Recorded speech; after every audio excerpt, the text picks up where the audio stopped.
The Local Outsiders. Small Town, Big Buyout. Part 1. Small Town. On a hot summer morning, after another sip of his coffee, rocking in his chair on the front porch, some would say a little young to be a grandfather. He rubs his hand down his smooth, freshly shaved head through the scuffle of his beard, then takes another slow drag of his Newport, preoccupied with all the activity of an active crime scene a few houses up the street. Now he's wondering what happened now. Surprised that he hasn't already had a couple of phone calls from people who somehow already has all the details, giving him the scoop like a TMZ reporter. For some reason, not this time. The air had an eerie silence that would soon be interrupted by the active construction scene down the street. Thinking of all the people that lost their homes for this project, he wonders, what are they up to now? So much has changed in so little time, just in his little part of the neighborhood. Instantly he thinks of the old movie Boys in the Hood, when the dad tries to explain gentrification. Every city has a hood, a side or part of town that is heavily populated by the black and the poor. Sizes may vary. Like the city I went to college in, the hood was only one street. You had a dope house, liquor spot, before and after hours, and that lady that sold candy, drinks, and plates of food. Everything needed to thrive and survive within a couple steps. But in some cities, the hood may be up to 80% of the structure. Here in Buford, Georgia, the hood is made up of a handful of streets, all tied together like a string of freshly caught fish, with the other side of the neighborhood across the train tracks. Sageville, Robert Street, Forest Street, Boner Road, and New Street are the main roads of the hood. A few connecting stop signs and side streets thrown into the mix.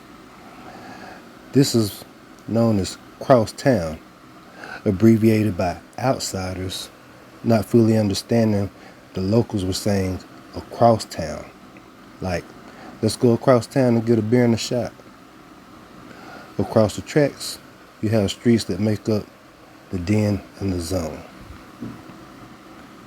Sageville and Robert Street were the first to be affected by this so-called new construction, full of generational family homes anchored by a trailer park that also housed generations of families, 50 to 60 trailers, plus the Black Veterans VFW Hall, also known as Legion. To fence off the land of the freshly built schools, half of these streets were ripped out, totally gone, including the Veterans Legion VFW Hall. Now with the school pickup and drop-off lines running directly in front of the trailer park on Robert Street, on to the next so-called problem. To the wealthy that are new in town, they see the trailer park as the part of town that doesn't need renovation but needs to be demolished altogether. Fueled by what they call loitering drunks and drug users, the fear of something unfamiliar shook them to the core. This type of fear is also a source of hatred.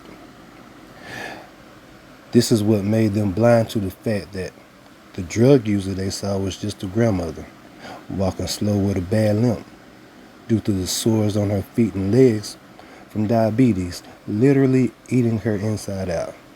Not able to afford all the medication and treatments, she suffers through with a smile bright enough to mask the pain.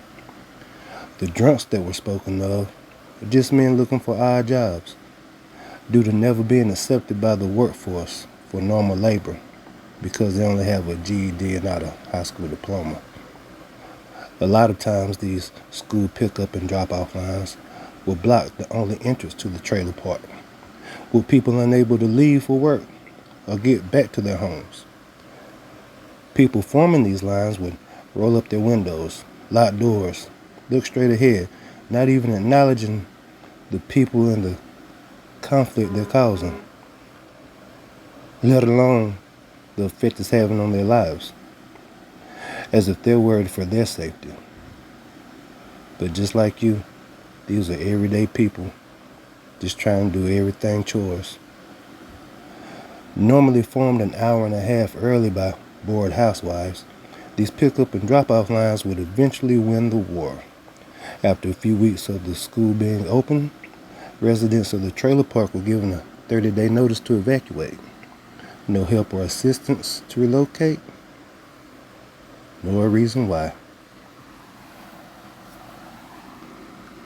Part 2. Big Buyout. Disturbed from his thoughts, the young granddad reaches for another cigarette. He then gazes into his empty coffee cup like it would magically refill, not wanting to go inside for fear of missing an important detail in his new favorite reality show he watches from his front porch. To his left, more construction trucks with more material coming and going on land where kids played with his grandchildren not even a month ago. To his right, an ambulance comes down the street. Lights on but no siren. This usually indicates the victim they're retrieving is already deceased. This was more of a normal scene for Boner Road, not the new houses and subdivisions of houses that cost $800,000 or more. New faces replacing generations of families that are being bought out home and land. And thanks to the new law passed that some say wasn't even put to vote, no house can be built within the city limits for under $500,000. Fighting a battle that was lost from the beginning. Most have already sold the land and homes, taking that payday to cities that are less expensive. How things could change in 5 years, the new patriarch thinks as he sighs and scratches his chin. Forest Street had a trailer park as well. This is one on the Rob Street. Out of nowhere, tenants were given a 30-day notice to evacuate. Another 35 to 45 families displaced, nowhere to go, without even a reason. And the ball in the china shop keeps rolling.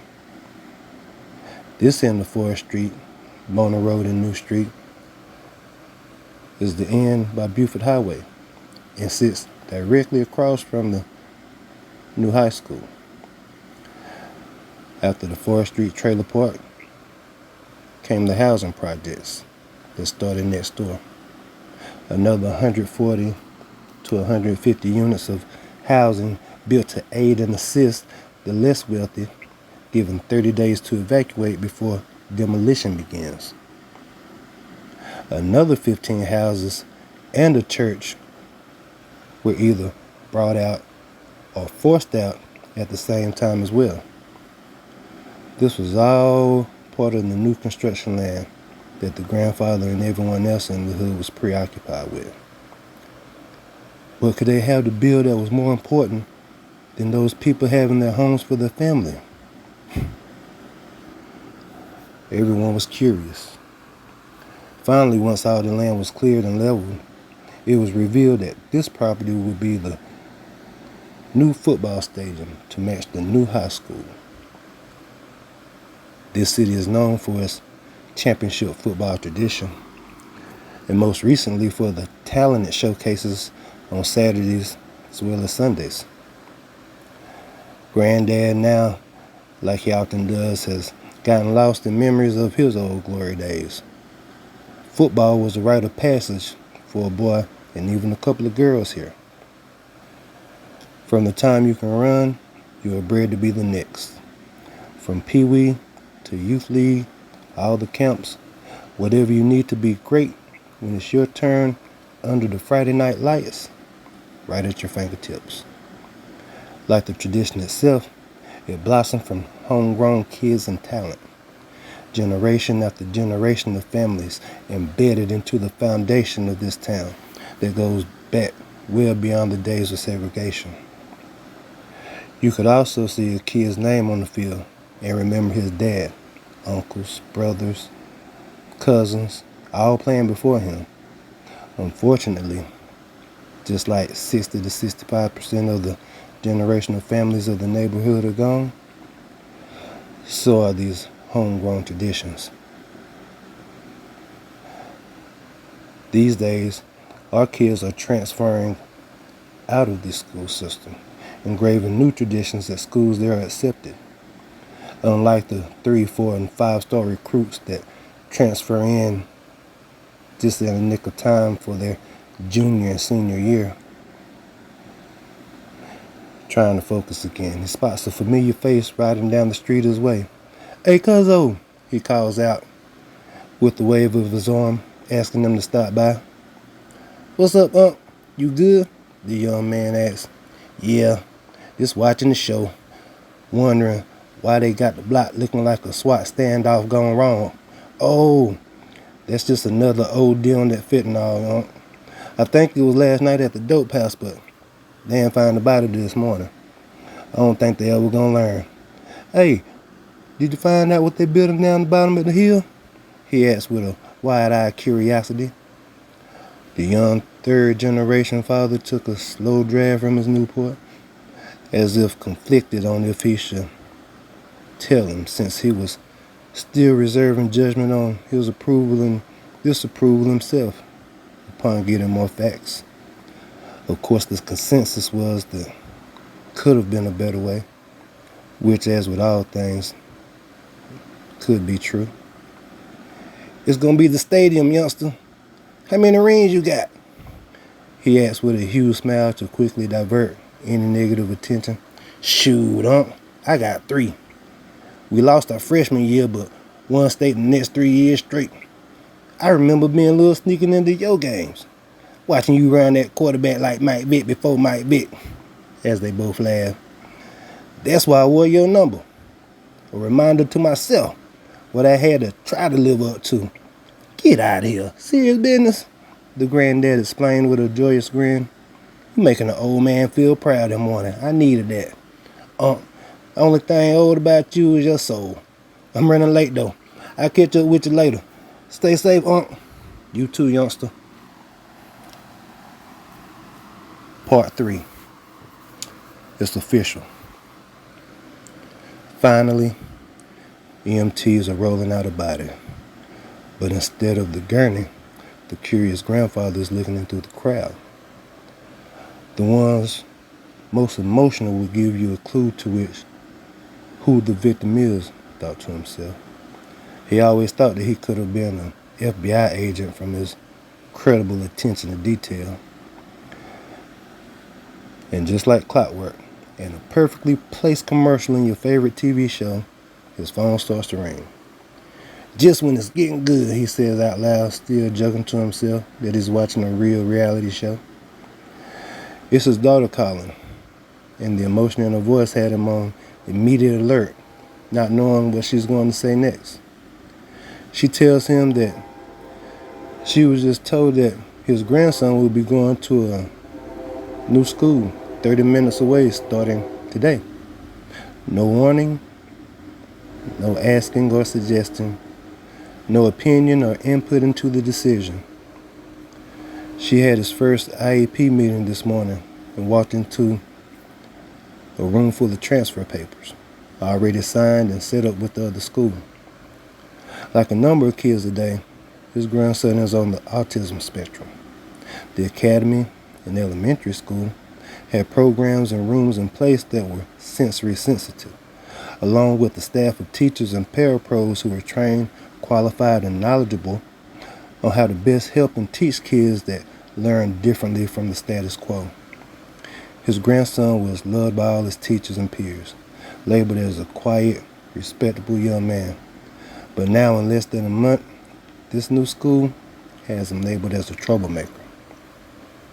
With more and more anger building in her voice, his daughter continues to tell him that the middle school did not have one teacher, one program, one assistant or parapro with any training, knowledge, or qualifications for any of these that needed the most attention.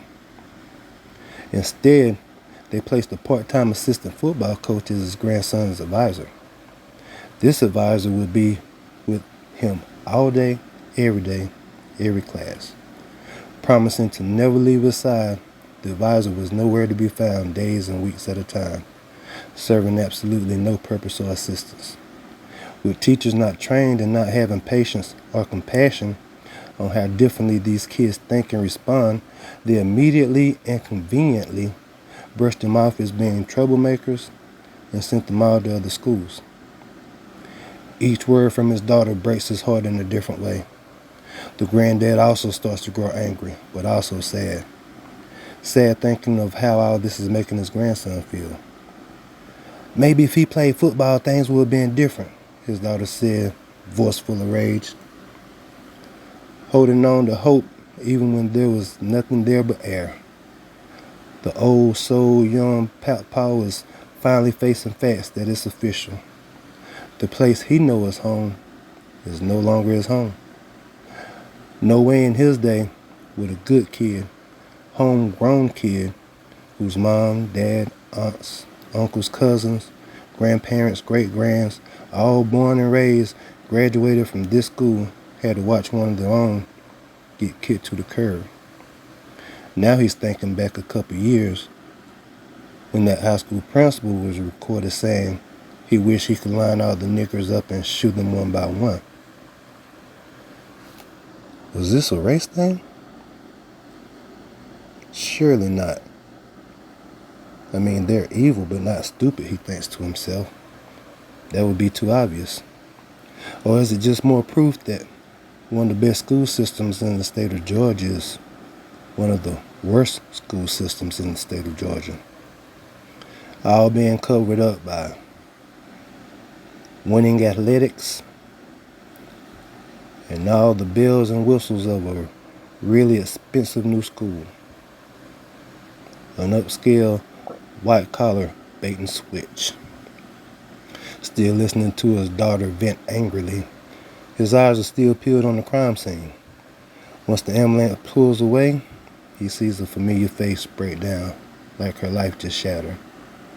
Now he has an idea of who was under the white sheet, with the misfortune of starring in his morning reality show. This isn't anything new to the true locals. Every summer they lose a couple, one way or another, tragically, violently, lost, never found, or just plain bad luck. Unfortunately, the facts are that drugs and alcohol usually play a role in these events. Yes, this is the neighborhood where they were all like family, same blood or not. But it is also the streets. Drugs, blood, guns, and money has been just as much of this city's DNA as high school football traditions, nicknamed Glory Land. No matter how expensive they make it to live in these same streets, that will never change. That blood will never wash away. We will all just feel lost with an empty gut. Because if your family is not the city royalty, then you're just like us, local outsiders in a small city with a big buyout.